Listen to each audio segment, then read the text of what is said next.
चलिए आज हम आपको बताएंगे क्लास 10 का फिजिक्स है ना। क्लास 10 का फिजिक्स का दूसरा चैप्टर प्रकाश का अपवर्तन, रिफ्रैक्शन ऑफ लाइट। परावर्तन और अपवर्तन। पहले परावर्तन थोड़ा सा समझ लीजिए। परावर्तन आपको हम बताए थे कि जब प्रकाश किसी सतह से, कोई सतह है और प्रकाश रंगा हुआ सतह है ना, रंगा हुआ सतह है, जब प्रकाश किसी सतह से टकरा के वापस इसी अवस्था में आ जाती थी तो इसको क्या कहते थे? परावर्तन। प्रकाश का परावर्तन, प्रकाश का परावर्तन। अपवर्तन कहेंगे उसको हम कि टकरा कर आएगी नहीं, अपारदर्शी पदार्थ। अपारदर्शी पदार्थ मतलब ई पार से ऊपर जाए।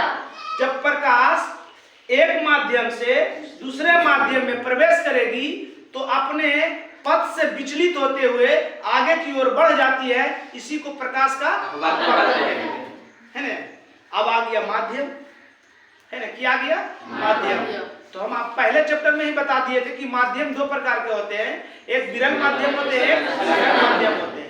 विरल माध्यम उसको कहेंगे जिस पदार्थ का कण दूर दूर रहे उसको विरल माध्यम कहेंगे, जिस पदार्थ का कण सटा सटा रहे उसे सघन माध्यम कहेंगे हैं।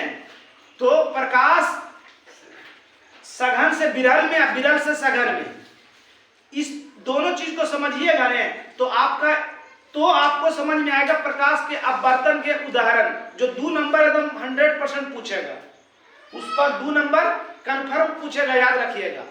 तो इसलिए इस चीज को बार बार आप दिमाग में लगाइए। ऐसे याद कीजिएगा तो याद नहीं रहेगा, लॉजिक से उसको याद कीजिएगा। उसको क्या करना है? कोई लॉजिक से याद करेंगे कि जब प्रकाश विरल से सघन में जाएगी तो क्या होगा, सघन से विरल में जाएगी तो क्या होगा। सघन को हो तो भीड़, मेला, मेला देख रहा है ना, और विरल को हो तो कोई मेला नहीं, एकदम क्लियर है ना, क्लियर। जैसे अगर आप 10 किलोमीटर प्रति घंटा के हिसाब से अपना रोड पर गाड़ी चला रहे हैं और वही 10 किलोमीटर का प्रयोग अगर बाजार में कर दिए तो क्या होगा?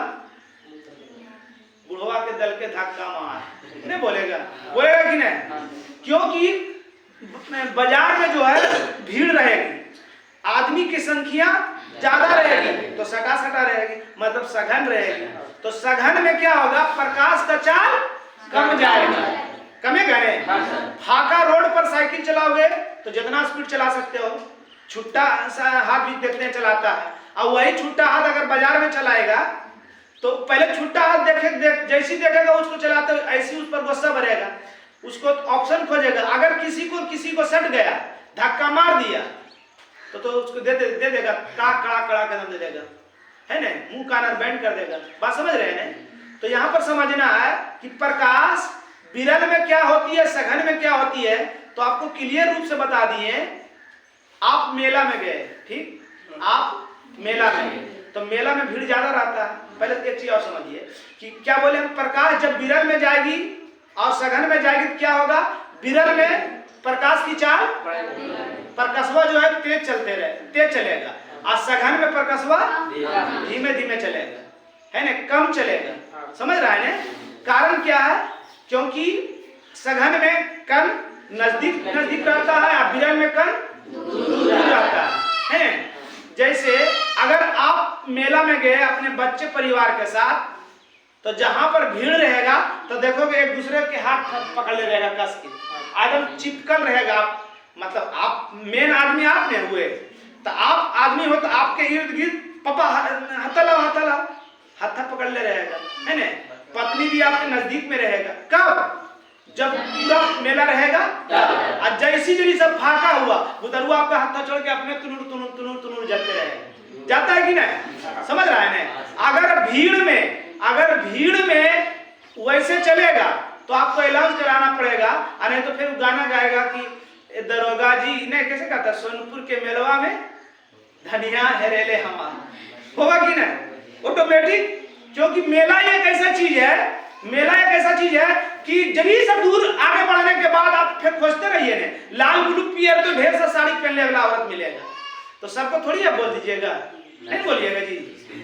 तो क्या बोले हम कि जब विरल माध्यम में प्रकाश जाती, जब उदाहरण दे रहे हैं तो उदाहरण को दिमाग में लगाइएगा, नहीं तो एकदम समझ में नहीं आएगा। सिंह वाला गाय वाला सिंह भैंस में मारिएगा, भैंस वाला सिंह गाय में मारिएगा। लॉजिक बता रहे तो लॉजिक कंसेप्ट को समझिए आप। विरल में प्रकाश तेज चलेगा, सघन में प्रकाश कम चलेगा। दूसरा चीज आपको बताएं कि जब भीड़ रहेगा तब बाल बच्चा आपका किधर रहेगा, आपका सटा हुआ, और जब फाका मिलेगा तो भीड़वा का मतलब सघन और फाका का मतलब विरल। इसका मतलब हो गया कि प्रकाश जब सघन विरल से सघन में जाएगी, फाका से भीड़ में जाएगी, तो आपके तरफ सटेगा, मतलब आप अभिलंब है और फिर मेन खंभा है, तो उधर आपके साथ सटा हुआ रहेगा। तो सघन विरल से सघन में जाएगी तो प्रकाश अभिलंब की ओर मुड़ेगी, और जब सघन से विरल में जाएगी, भीड़वा से फाका में जाएगी, तो की बोले हम, उसको तो लगेगा कि अब की है तो निकल गई, तो आपसे दूर हटेगा कि नहीं। यही समझना है आपको। अगर ये समझ में आ गया तो समझिए 2 नंबर आपको आ गया। इसका उदाहरण है, वो 2 नंबर पूछता है कि पानी में रखा हुआ सिक्का ऊपर उठा हुआ, अपना वास्तविक स्थिति से ऊपर क्यों उठा हुआ रहता है, पानी में रखा हुआ छड़ी तिरछी मालूम पड़ती है क्यों? समझ रहा है ना? इस प्रकार इस टाइप का मतलब उदाहरण आपको पूछेगा 2 नंबर का, तो आपको ये पता रहेगा तभी आपको पता चलेगा। ये जब कॉन्सेप्ट आपको पता रहेगा तभी आपको उसका उत्तर दे सकते हैं, तो उसका उत्तर आप नहीं दे सकते। तो क्या समझे आप कि जब प्रकाश सघन से विरल में, सघन का मतलब भीड़वा, सघन का मतलब भीड़वा से उतर हुआ जब फाका में चल जाए तो की हो, हमरा से दूर हटते कि नहीं। और जब फाका से भीड़वा में जीते तो तुरंत पापा के खोजे लगते, पापा पापा करने लगेगा कि नहीं। तो सघन से विरल में जाएगा तो हमसे दूर जाएगा, अब विरल से सघन में जाएगा तो हमारी ओर सटेगा, मतलब हम क्या हैं, हम क्या हैं, समझ गए। अब देखिए समझाते हैं एकदम शुरू से, ठीक। इधर है पहला माध्यम, इधर है दूसरा माध्यम।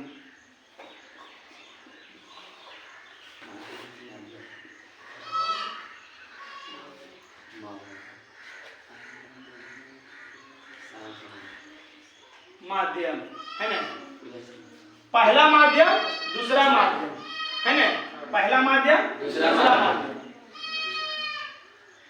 की हो गया किरनी, किरनी हमारा चला नहीं, तो प्रकाश जब आ रही है उसको की कहते हैं, आपतित किरण।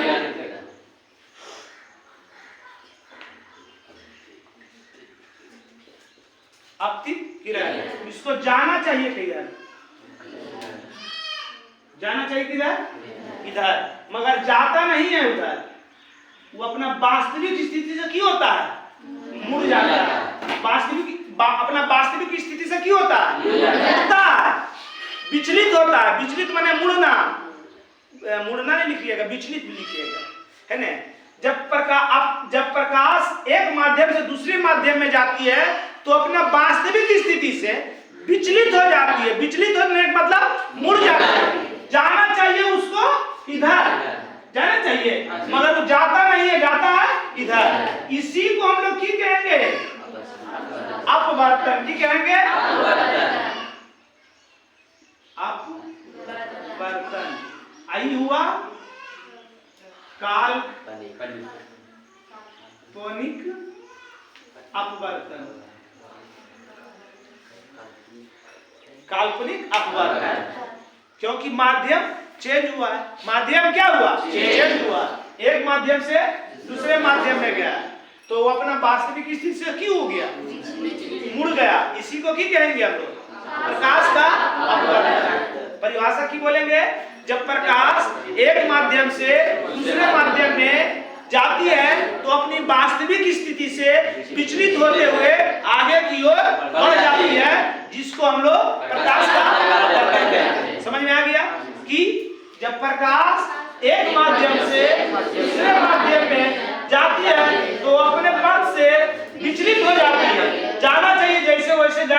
नहीं है, उधर से विचलित हो जाती है, मुड़ जाती है, उसको की कहेंगे? अब मुड़ता है दो तरीका से।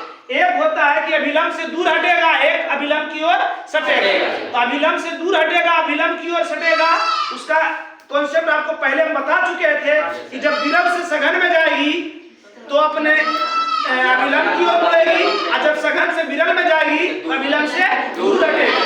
अब माध्यम, आपको माध्यम कितना मिलेगा?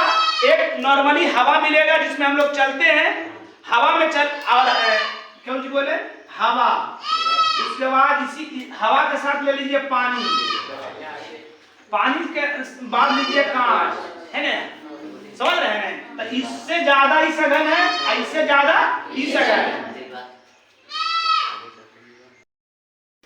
चलिए क्या बोले थे? आपको मिलेगा ये तीन चीज, हवा, पानी और कांच। हवा के अपेक्षा ये सघन, अब पानी है, हवा के अपेक्षा पानी सघन, और पानी की अपेक्षा कांच सघन। समझ रहा है ना? हवा और पानी में तुलना करेंगे, जब प्रकाश हवा से पानी में जाएगी, समझ रहे हैं, विरल से सघन में जाएगी, अब विरल से सघन में जाती है तो कने सकती है, बाहु कने सकती है, बाहु देने, बाहु कौन सी है? तो अभिलंब की ओर सकती है।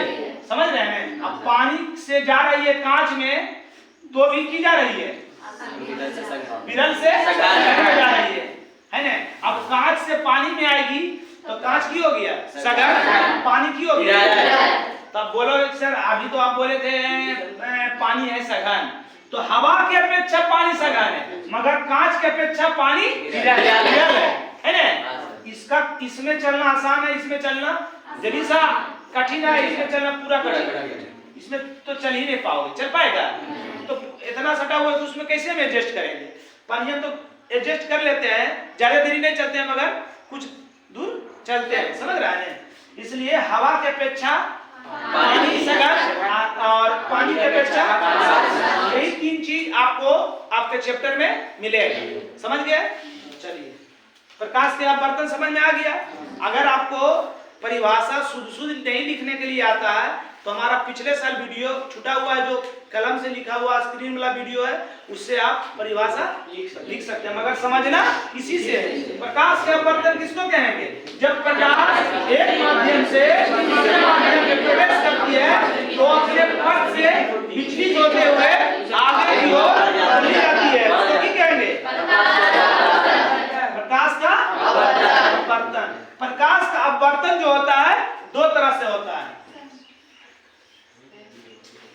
जो आपको ठेठ में समझा चुके हैं। प्रकाश का अपवर्तन, प्रकाश का अपवर्तन दो तरह से होता है। प्रकाश का अपवर्तन दो तरह से होता है। प्रकाश का अपवर्तन दो तरह से होता है। दो तरह से होगा ने, जब प्रकाश विरल से सघन में जाएगी, जब प्रकाश सघन से विरल में जाएगी, दो तरह से हुआ कि नहीं? अभी आपको बताए थे कि जब प्रकाश विरल से सघन में जाती है तो क्या होती है? अभिलंब की ओर, अभिलंब की ओर मुड़ती है कि नहीं? काहे कि विरल मने फाका से कटे जा रहे भिड़वा है ने।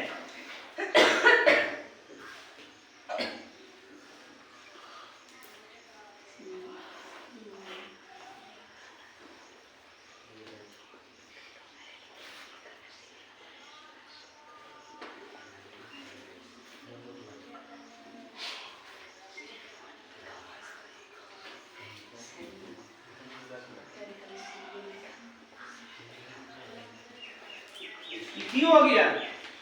प्रकाश करने आ रही है इधर, की हो गया? आपतित किरण है ना? आई की हो गया?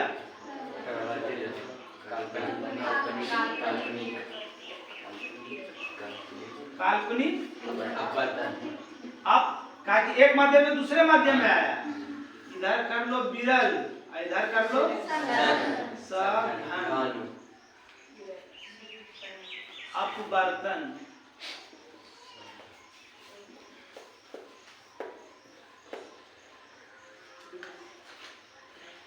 अपवर्तित नहीं होता है, काल्पनिक अपवर्तित, अपवर्तित किरण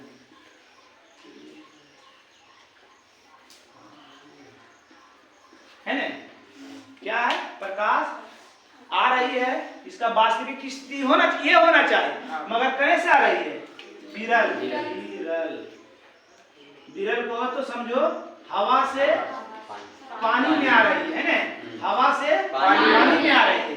तो जब प्रकाश विरल माध्यम से सघन माध्यम में से हो रहा है, विरल माध्यम से सघन माध्यम में आती है, तो क्या बताएं आप, अभिलंब की ओर सटेगा, काहे कि फकवा से करे आर ले भीड़वा में, आ जब भीड़वा में जा आबो तो की होबो, अभिलंब की ओर सटती है। यही आपका अपवर्तित किरण हुआ,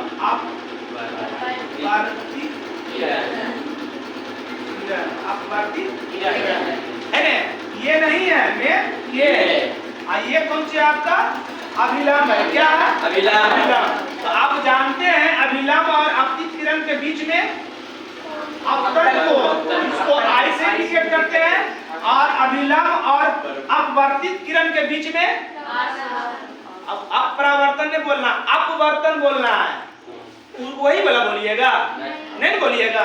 तो क्या हो गया, जिसको हम लोग आर से इंडिकेट करते हैं, कौन सी बोलेंगे इसको, अपवर्तन कोण, आई अपतन कोण, आई अपवर्तन कोण, इसको कौन सी कहेंगे, अपवर्तित किरण अभिलंब के बीच में जो कोण बनती है उसको अपतन कोण, जिसको आई से सूचित करते हैं, और अभिलंब और अपवर्तित किरण के बीच में जो कोण बनती है उसको अपवर्तन कोण, जिसको आर से इंडिकेट करते हैं। कोई दिक्कत, एक हो गया प्रकाश का अपवर्तन दो तरह से होता है, दो तरह से, एक तरह से बता दिए क्या, विरल से सघन में आया तो करने पड़ा, दूसरा आपका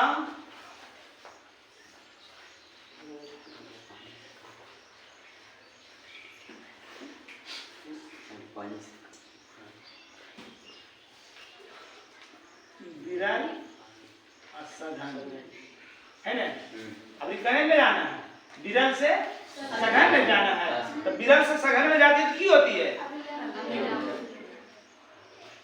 अभिलंब से दूर हटती है, यही ना अभिलंब में रहा है, दूर हटा नहीं, की हो गया अपवर्तित आई अपवर्तित आई अभिलंब। तो अपवर्तित और अभिलंब के बीच में जो कोण बनता है आई से, और अपवर्तित अभिलंब के बीच में जो कोण बनता है आर से, वही वाला है। दोनों आ गए समझ में, दोनों समझना है क्या है कि विरल से सघन में आएगी तो अभिलंब की ओर मुड़ेगी, और सघन से विरल में जाएगी तो अभिलंब से दूर हटेगी, अभिलंब से दूर हटेगी। समझ में आ गया, पढ़ देते हैं फिर से, दोनों ध्यान सुन लीजिए। पहला कि जब प्रकाश विरल माध्यम से सघन माध्यम में प्रवेश करती है तो अभिलंब से दूर हटती है, अभिलंब की ओर मुड़ती है। और दूसरा क्या था, जब सघन से विरल में जाती है तो अभिलंब से दूर हटती है। समझ में आ गया दोनों।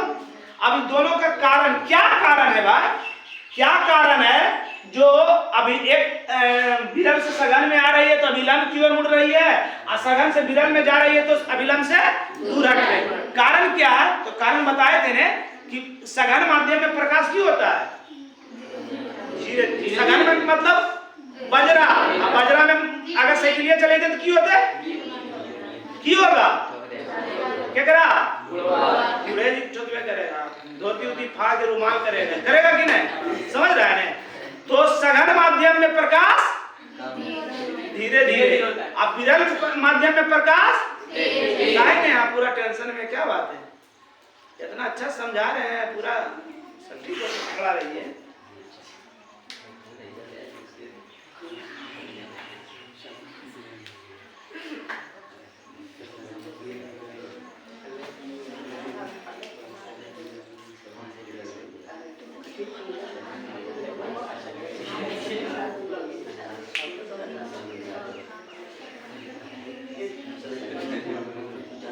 चलो कारण नंबर पहला, पहला क्या था, पहला प्रकाश का अति जो प्रकाश का बर्तन दो तरह से होता था, पहला क्या लिखाए थे, क्या बताए थे, विरल से सघन, विरल से सघन। तो पहला कारण बताइए आप, हम जबकि बता चुके हैं, प्रकाश की चाल कम इतने ऐसी बोलोगे, जब प्रकाश विरल माध्यम से सघन माध्यम में जाती है तो प्रकाश की चाल कम होती है, इसलिए अभिलंब की ओर है ना। और दूसरा नंबर में क्या था, सघन से विरल में, तो सघन से विरल में जा रहे थे, दूर अभिलंब से दूर हट रहे। तो जब प्रकाश सघन माध्यम से विरल माध्यम में जाती है तो प्रकाश की चाल बढ़ जाती है, प्रकाश की चाल बढ़ जाती है, इसलिए अभिलंब से दूर हट जाती है, अभिलंब से दूर हट जाती है। दोनों कारण समझ में आ गया। चलिए अब इस पर उदाहरण, अगर इस समझ में नहीं आएगा तो उदाहरण भी समझ में नहीं आएगा।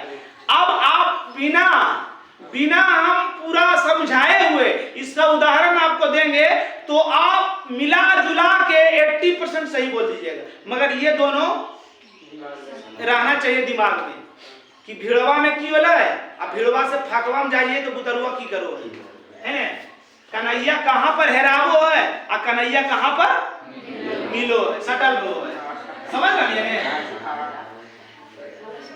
अब आ जाइए, दो चीज बता चुके हैं, एक बताएं प्रकाश का अपवर्तन, जो एक माध्यम से दूसरे माध्यम में जाती है तो प्रकाश अपने पथ से विचलित होते हुए आगे बढ़ जाती है।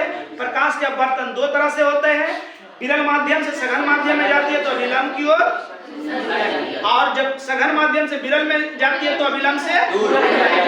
दोनों के कारण बताए हैं, जब विरल से सघन में आती है तो चाल धीमा हो जाती है, और जब सघन से विरल में जाती है चाल बढ़ जाती है। याद कैसे रहेगा, तो मेला वाला घटना दिमाग में रखिएगा, समझ रहे हैं, मेला वाला घटना दिमाग में रखने से कॉन्सेप्ट दूर रहेगा, सच बोल रहे हैं। नहीं तो अगर किताबी कीड़ा से याद किए आप तो एकदम मारिएगा सघन से वाला विरल में मारिएगा सघन में, कि दोनों बतिए तो कंफ्यूज है कि सर जी की बदलखिन है, बात समझ रहे हैं। अब आ जाइए तीसरा नंबर आपको हम बता रहे हैं, क्रांति कोण।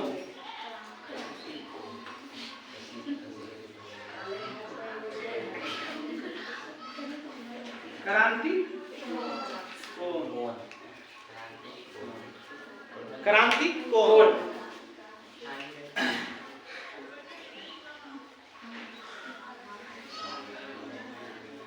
ध्यान से देखिए, ध्यान से देखिए,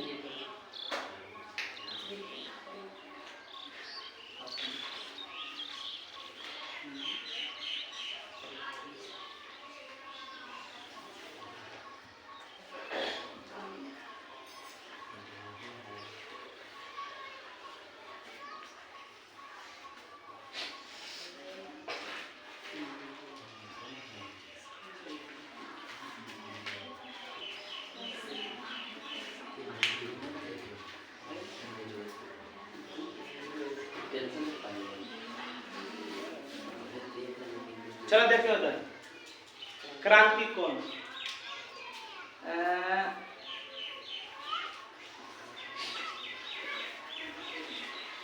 विरल हो गया, सघन हो गया, ठीक। जब प्रकाश सघन माध्यम की हो गया, उस सब में भी नए लिखे हैं विलंब, याद रखिएगा वो विलंब है। जब प्रकाश सघन माध्यम से विरल माध्यम में प्रवेश करती है, अगर विरल से सघन में जाएगी तो विलंब से दूर हटवे करेगा, दूर हट रहा है कि नहीं। अगर सघन से विरल में गए, दूर हटते हुए इतना दूर हटे कि अपवर्तित किरण जो विरल माध्यम में गए, तो जब अगर वो किरण 90 डिग्री के साथ अगर आगे जाएगी, उसी को क्रांति कोण कहेंगे। तो देखो 90 डिग्री का मतलब की 90 डिग्री मतलब एकदम सीधा, एकदम सीधा। तो देखो ई गया तो 90 डिग्री पर है ही, ई सीधा है, ई सीधा मानो ई वाला है, ई सीधा है ना, तो ई सीधा है, ई दोनों बीच में 90 डिग्री का भी बन सको कौन, ई दोनों कोण बीच में 90 डिग्री बन सको, ई दोनों कोण में 90 डिग्री बनते ने।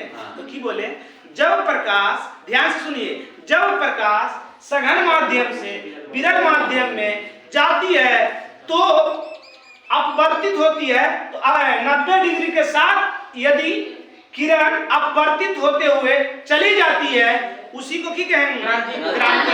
क्या कहेंगे? क्रांति।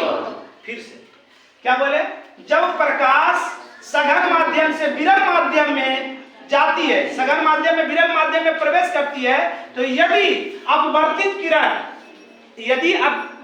किरण और अभिलंब के बीच में अगर 90 डिग्री का कोण बन रहा है, तो उसी को की कहेंगे? उसको की कहेंगे? बात समझ में आया? उसको की कहेंगे? क्रांति कोण। तो इसको कैसे पारेंगे?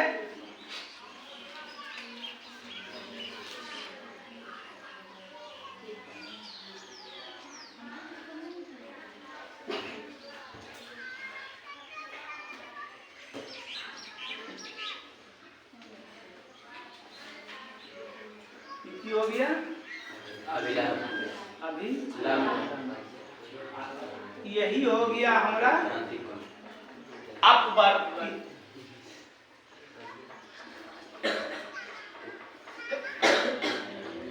हो गया अपवर्तित किरण है ना। अभिलंब के साथ कितना डिग्री कोण बनाते हुए जा रही है? 90 डिग्री। कितना जा रही है? 90 डिग्री। इसी को की कहेंगे? इसी को की कहेंगे? जिसको हम लोग सी से इंडिकेट करते हैं। की कहते हैं? सी से इंडिकेट करते हैं। जब तक अपवर्तित 90 डिग्री के अभिलंब के साथ 90 डिग्री का कोण नहीं बनाएगा, तो अपवर्तित किरण क्रांति कोण नहीं होगा। जो किरण अभिलंब के साथ 90 डिग्री का कोण बनाएगी वही होगा क्रांति कोण, है ना। और 90 डिग्री से अगर बेसी बनाया, यहाँ तक 90 है ना, अब 90 डिग्री से बेसी बढ़ेगा तो कौन कौन होगा? 0 से 90 डिग्री को की कहते हैं? न्यून कोण। और 90 डिग्री को सम कोण। और 90 से बड़ा 180 छोटा तो अधिक कोण। कौन चीज? यदि प्रकाश जब आपतित किरण अपवर्तित होती है तो अगर 90 डिग्री से बेसी बनाया, मतलब अगर अधिक कोण बनाया, तो उसी को हम लोग की कहेंगे? पूर्ण आंतरिक परावर्तन। परावर्तन कैसे होता है? परावर्तन कैसे होता है कि जब प्रकाश गया ऊपर ना जाके लौट जाता है, तो इसी को की कहेंगे? परावर्तन। तो पूर्ण आंतरिक परावर्तन किसको कहेंगे? यहाँ तक तो क्रांति के कोण है। अगर यहाँ से अगर नीचे आ रहा है तो ई सघन है, आई विरल है। अब ऊपर में हो गए विरल, नीचे में हो गए यहाँ चक्रा के पुनः है आ गए 90 डिग्री से बेसी है कि नहीं? अधिक कोण है कि नहीं? तो ई कौन माध्यम ऊपर में गए, नीचे में आ गए, तो जो माध्यम से जा रहे हैं टकरा के वह माध्यम में आ रहे हैं, तो एकरे की कोई है? जैसे गले टकरा के उधरे चले गए, एकरा की कोई है? अपवर्तन नहीं, परावर्तन की कोई है? परावर्तन। तो जितना किरण जाएगा और आएगा तो टोटल किरण को की कहेंगे? पूर्ण आंतरिक परावर्तन। पूर्ण आंतरिक परावर्तन। समझ में आया? क्रांति कोण समझ में आया क्या? जब प्रकाश सघन माध्यम से विरल माध्यम में प्रवेश करती है तो अब 90 डिग्री के साथ अपवर्तित किरण अभिलंब और अपवर्तित किरण के बीच में अगर 90 डिग्री के कोण बन रहा है, उसी कोण को की कहेंगे? क्रांति कोण। की कहेंगे? क्रांति कोण। समझ में आ गया? अब देखो इसको पढ़ देते हैं। जब प्रकाश सघन माध्यम से विरल माध्यम में प्रवेश करती है, 90 डिग्री के कोण से अपवर्तित हो जाती है, तो अपतित किरण और अभिलंब के बीच में, अपतित किरण समझ रही है ना? क्रांति कोण को कौन से सूचित करते हैं? सी दलिए नहीं। हाँ, तो अपतित किरण और अभिलंब ही है, ये अभिलंब है ना। ये अपतित किरण अभिलंब के बीच में जो कोण बनेगा उसी को की कहेंगे? क्रांति कोण। की कहेंगे? क्रांति कोण। ठीक। और पूर्ण आंतरिक परावर्तन बतेबे किए अभी।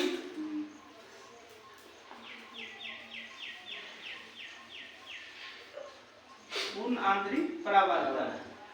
यहाँ तक तो 90 डिग्री है, तो प्रकाश जब जा रहा है और लौट रहा है, जा रहा है और लौट रहा है। 90 डिग्री अधिक कोण किसको कहेंगे? 90 डिग्री से बड़ा होगा। तो यहाँ तक तो 90 डिग्री ना हुआ, तो यहाँ से अगर बेसी रहेगा, यहाँ से अगर नीचे आएगा, यहाँ तक तो 90 है, यहाँ से जड़ी से भी नीचे आया तो ये हो गया विरल, ये हो गया सघन। तो यहाँ एक ऊपर विरल एक नीचे सघन, तो यहाँ से जड़ी से नीचे आ जाएगा तो अपवर्तित होगा, की होगा परावर्तित। क्या होगा? जने से दिया उधर आ गया तो परावर्तन होकर ना कोई है, ऊपर नहीं जाके यह पर आ गया। तो प्रकाश जब जा रही है 90 डिग्री से अधिक कोण के साथ अगर वो मुड़ रही है, उसी माध्यम पे मुड़ रही है, उसी को की कहेंगे?